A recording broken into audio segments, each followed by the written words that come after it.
It's late at night in the city of Los Angeles. Louis Bloom has broken into a train yard to try and break off a chain-link fence. An officer approaches him and demands to see some ID. Lou keeps his cool and shows it to him, and then he attacks the man and kills him. Lou later takes the broken-up fence to a scrapyard and sells the fence to the yard's owner while trying to negotiate a higher price. He then asks the owner if he is hiring, since he can start immediately. He uses his motto, "If you want to win the lottery, you gotta have the money to buy a ticket." The owner rebuffs him and says he won't hire a thief. A few cop cars pass Lou on the road. He pulls over to see what they're investigating. A car is on fire, and people are inside. A van of nightcrawlers, guys who record violent incidents at night for profit, pull up, led by Joe Loader. Lou sees Loader filming while two men pull a woman from the vehicle. Lou approaches Loader and asks about the job. Loader says it's a flaming asshole of a job.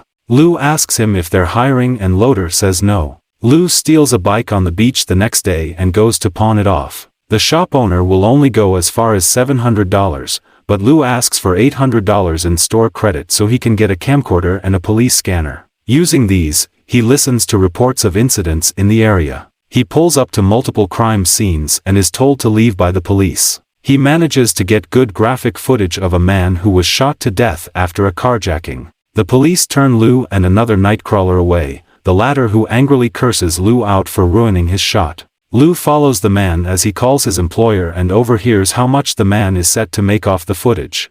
Lou goes to the Channel 6 news station and meets news director Nina Romina. He shows her and another station producer, Frank Cruz, the footage, with good shots of the man dead and paramedics trying to revive him. Lou only makes $250 off the footage, despite trying to go way higher. He once again tries asking for a job or an internship position to no avail. Lou interviews a young man named Rick for an internship position, making it seem like he's heading some big news station. Rick is practically homeless and struggling to find work, and he has little experience in this sort of field. Lou simply asks him if he has a phone with GPS, and Rick says yes. Lou hires him on the spot and tells him he'll get paid $30 a night.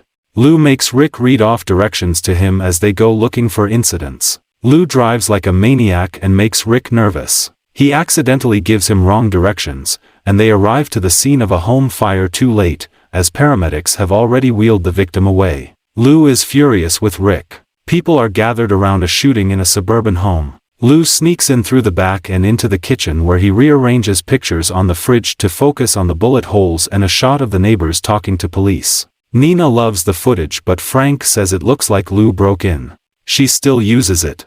Eventually, Lou and Rick are able to get a lot of new footage of horrifying incidents, with headlines like "Toddler Stabbed" and "Drunk Mom Hits Biker," which Lou continues to sell to Nina. He gives her an impassioned speech about how he's come up with his business plan and how he has hoped to make a name for himself, which seems to almost move Nina. Lou stands by Nina when two anchors from her station are set to report on one of the incidents that Lou got on camera. He mentions a Mexican restaurant and invites Nina to go with him. Nina declines, as she doesn't want to compromise their professional relationship, but Lou implies that he'll stop giving her good footage if she says no. Loader finds Lou and offers him a spot on his team to deliver them some good footage. Lou turns him down, even as Loader persists. However, Lou very firmly rejects him, to Loader's anger. Nina joins Lou at the Mexican restaurant. He makes it clear he wants more than a professional relationship, but she says this is just a courtesy date. He reminds her that the station is the lowest rated station in the area,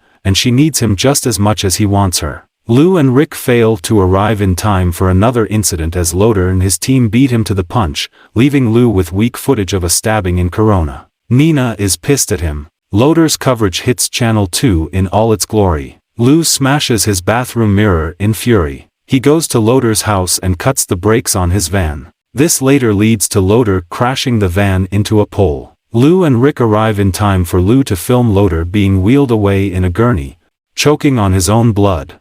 A big break comes when Lou and Rick happen upon a shooting/break-in at a large mansion. Lou sees two men fleeing the scene. He enters the house and films the dead bodies in each room. One victim is on the ground gasping for breath as Lou walks around him. He delivers the graphic footage to Nina, at which point he makes a demand for $15,000 for the footage, and not a cent lower, and he also wants the anchors to give him credit as video production news, and for him to be recognized as a credible news source. He makes it abundantly clear to Nina that he's calling the shots now. The anchors at the station report on the footage while Nina tells them what to say. Two detectives, Frontieri and Lieberman, arrive at Lou's door to question him about the footage and if he saw the two men. He doesn't give a clear description of the men, but he tells them that they were driving an SUV.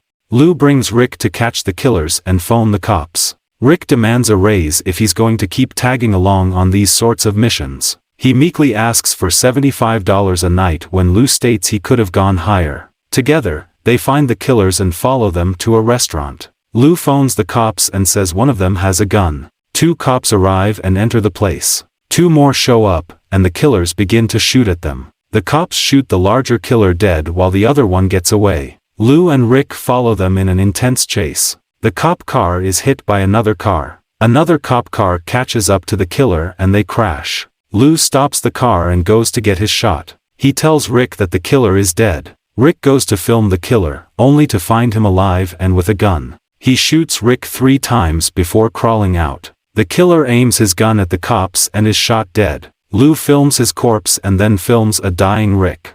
Rick says Lou knew the killer was alive, and Lou implies that he did this since Rick threatened to compromise this whole operation. Rick dies. Lou brings all of this to Nina, who is enchanted by all the gruesome imagery. Detective Frontieri comes to the station and demands to have the footage as it is evidence, but Nina refuses to surrender the tapes. Frontieri later interrogates Lou, knowing he withheld information from them since he knew what the killers looked like. Furthermore, he remains unmoved by Rick's death, but he sticks by his word without flinching, and he is left free to walk. Frank approaches Nina and says the break-in at the mansion was really a drug robbery since there were multiple bags of cocaine found in there. He says this is the real story, but Nina is focusing on the car chase and accident. Frank tells her she sounds like Lou, to which she replies that Lou has inspired them to reach higher. Now, Lou has established video production news with news vans and 3 interns. He gets them ready with their tasks, and adds that he won't make them do anything he won't do himself. With that, he guides them into the night to snap more footage of what the people really want to see.